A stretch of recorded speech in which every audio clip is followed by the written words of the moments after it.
भोगने लायक भी शक्ति नहीं छोड़ते, दुष्कर्म। और जो व्यवहारिक कर्म है, भौतिक कर्म, पारिवारिक सांसारिक कर्म, ये कर्तव्य कर्म है। इसमें रला मिला जीवन होता है। जैसे आप गेहूं लाए, गोभी लाए, उसमें कूड़ा निकलेगा, चाहे 10 कंकड़ निकले, कितना भी व्यवहार संभल के करो, कितना भी व्यापार संभल के करो, फिर भी कुछ न कुछ अपराध हो जाता है, हो जाता है। उसका प्रायश्चित 2 तरह से है। या तो हम सुबह शाम की संध्या निश्चित करें, सवेरे शाम की संध्या, सवेरे की भी संध्या का मतलब है पूजा पाठ, माला जाप, आरती पूजा भगवान की, साकार की, गुरुओं की, जैसे भी है। और शाम को चाहे थोड़ी करें शाम को, और अगर सवेरे कम हो पाई तो शाम को पूरी कर लें। शाम का भी सवेरे भी सुच्चे मुँह करें और शाम को बिना भोजन किए करें। शाम का भोजन, क्योंकि शाम तक वैसे सुच्चा मुँह नहीं रह सकेगा, परंतु बिना भोजन किए करेंगे तो वो सुच्चा मुँह ही माना जाता है एक तरह का। तो उससे हमारे दिन भर के जाने के अनजाने के जो अपराध हो जाते हैं वो खत्म हो जाते हैं।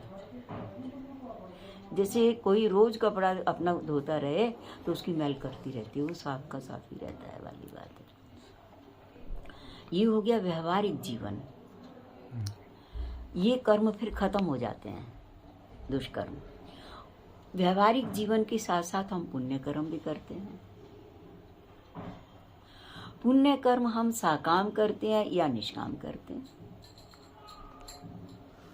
तन धन कुल की वृद्धि के लिए, तन की वृद्धि के लिए, आयु की वृद्धि के लिए, निरोगता के लिए। तन में 2 गुण हैं, निरोगता भी रहे और आयु भी दीर्घ हो, और धन की वृद्धि हो, नुकसान से बचे रहें, अथवा धन बीमारियों में न जाए, डॉक्टरों के पास न जाए, नुकसान में न जाए, परेशानियों में चोर न लूटें, आग वगैरह से नुकसान न होने पाए।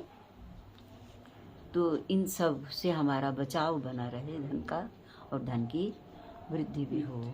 ये क्या है? साकाम, धन से संबंधित साकाम कर्म। तन से संबंधित साकाम कर्म, धन से संबंधित साकाम कर्म, और मन भी हमारा खुश रहे।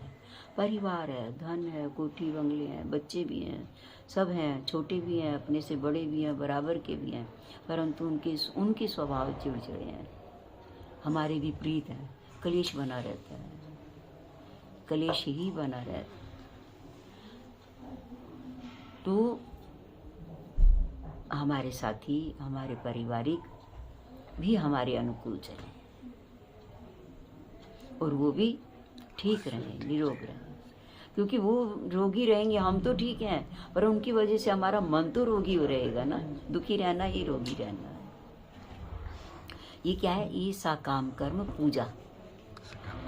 सात्विक कर्मों का फल सुख है। साकाम, सात्विक कर्म 2 तरह के, साकाम और निष्काम। अगर साकाम कर रहे हैं तो उसका फल हमारा ये सब वातावरण बढ़िया होगा, व्यापार बिजनेस अच्छा होगा, हमारी देह निरोग होगी और मान सम्मान होगा। ये सब क्या है? साकाम कर्मों का फल। साकाम भी पुण्य कर्म, सात्विक, उससे होगी ये सब वृद्धि। व्यवहारिक जीवन जो है, रजोगुनी जो कर्म है, वो भाग्य को बढ़ाते नहीं है।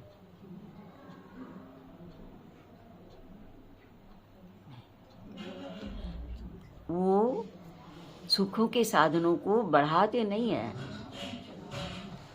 वो दुखों को काटते नहीं है। जैसे सर्दी आएगी तो सर्दी आएगी, गर्मी आएगी तो गर्मी आएगी, बरसात आएगी तो बरसात आएगी, परंतु इसके साथ अगर हमारे पास साधन होंगे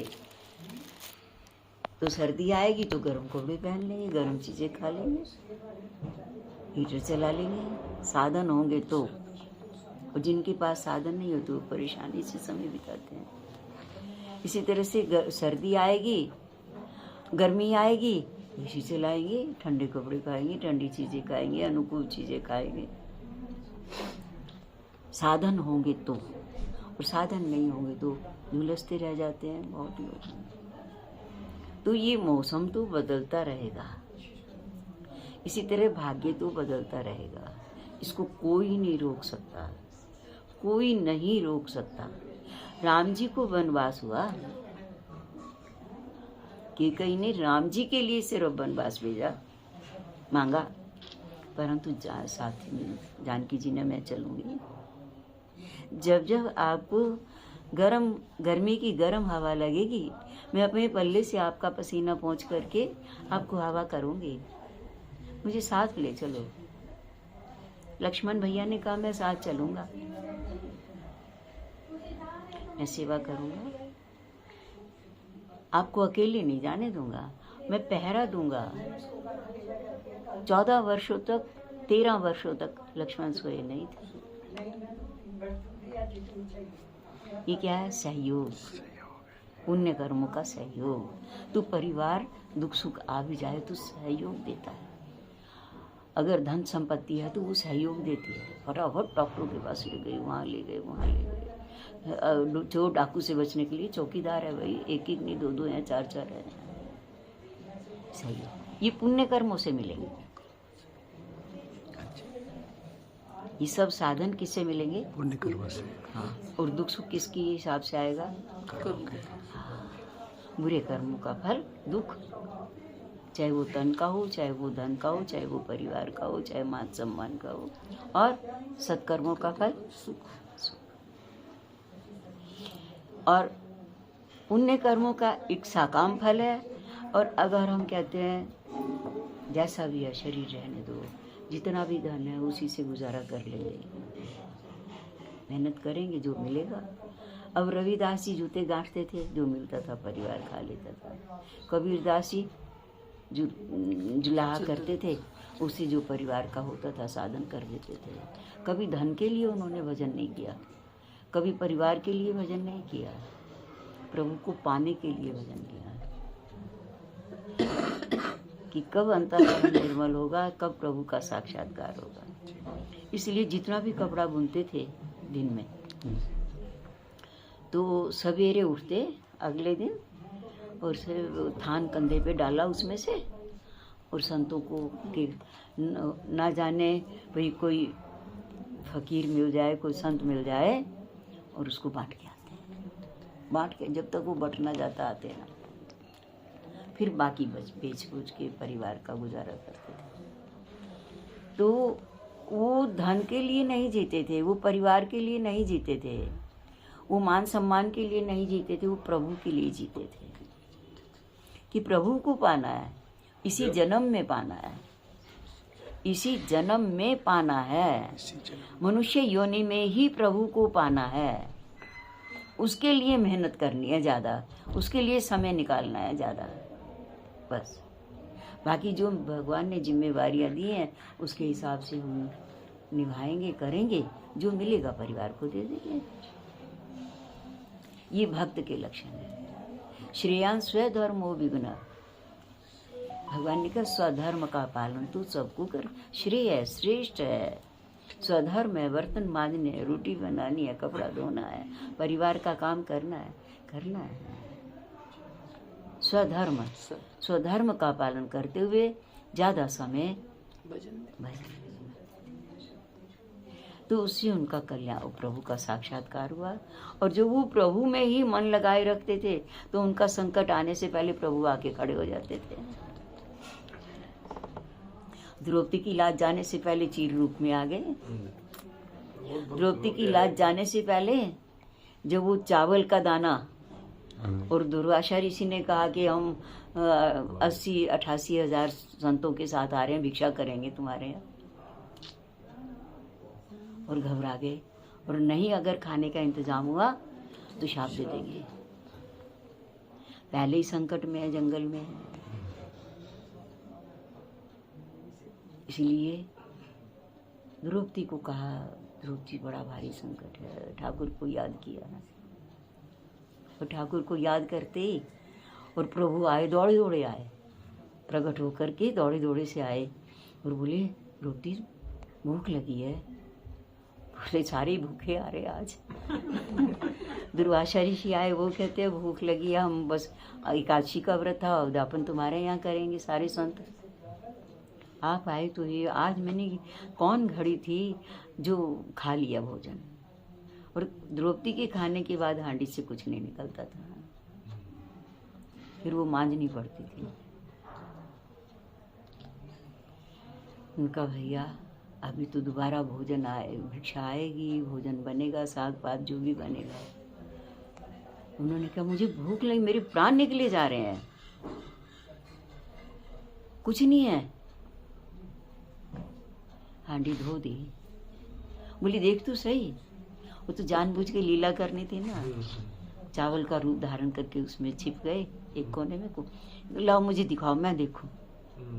और एक चावल का दाना निकाला और खाते ही डकार आ गई।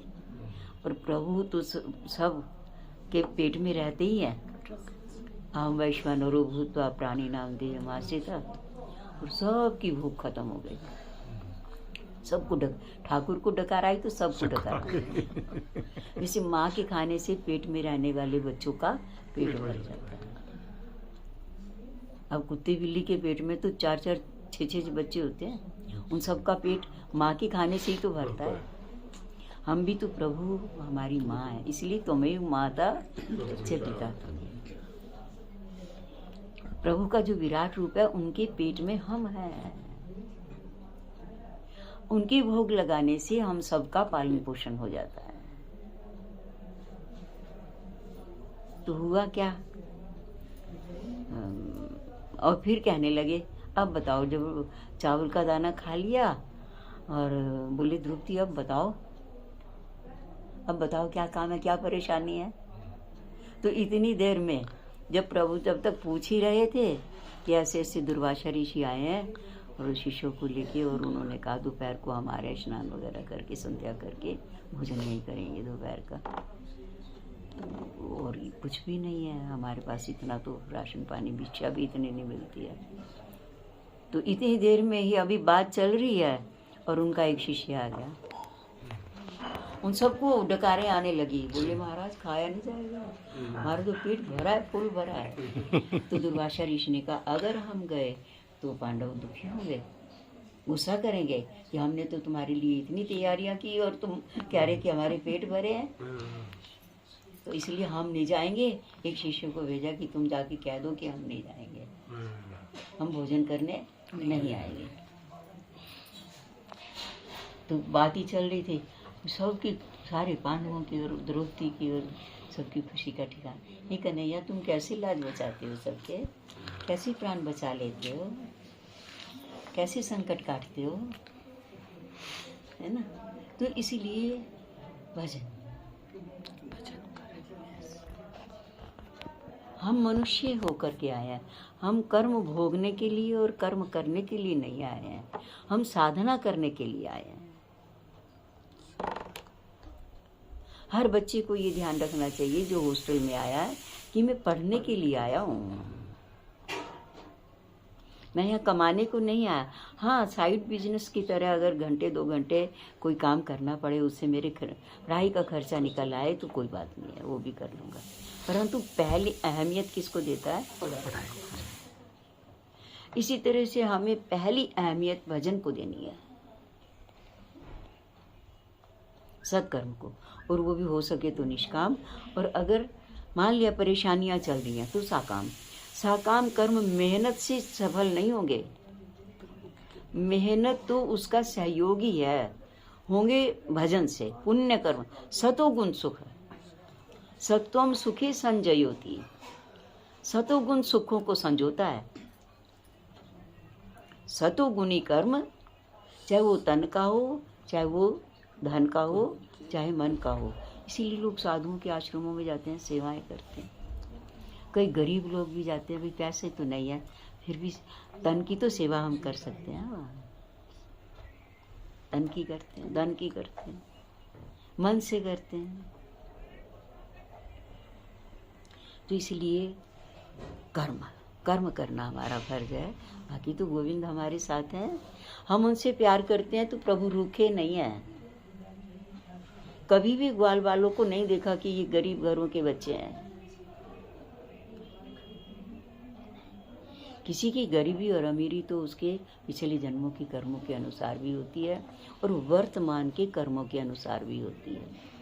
जैसे बहुत गरीब बच्चा हो, परंतु अब वो पढ़ाई कर रहा है, खूब मेहनत कर रहा है, तो भविष्य में अमीर हो जाएगा, बड़ी अच्छी पोस्टों पर आ जाएगा और पैसा ही पैसा हो जाएगा, खुला हो जाएगा। अथवा जवानी में धन कमाएगा, बुढ़ापा भी बढ़िया हो जाएगा उसका। ऐसी क्या बात। अब यहाँ बहुत से वृद्ध आए हुए हैं, आश्रम में रहते, ठौर से रहते हैं, खुश हैं। अब बोले इतना सुख तो हमें घरों में भी नहीं मिलता। दो दो सब्जी तो बनेगी ना, दाल सब्जी बनेगी, रोज मीठा बनेगा ही, रोज मीठा। सवेरे गाय का दूध मिलेगा ही मिलेगा, शाम को चाय मिलेगी, रात को दूध मिलेगा, कमरा मिला हुआ है, बढ़िया है, अपना मौज मस्ती है, कोई सिर पे बोझ नहीं किसी तरह का, कोई चिंता नहीं, कोई फिक्र नहीं है। हम तो स्वर्ग में, फिर भजन कीर्तन संतों के दर्शन, बोले जी हम तो स्वर्ग में आ गए। संकट तो आया पर हम स्वर्ग में आ गए हैं। तो इसीलिए अपना फर्ज निभाओ। निभाना तो प्रभु नहीं है जी। जब हम डोरी उन पे छोड़ देते हैं ना तो वो निभाते हैं, रास्ता दे देते हैं, प्रेरणाएं दे देते हैं, किसी के जरिए दे देंगे, कैसे भी दे देंगे।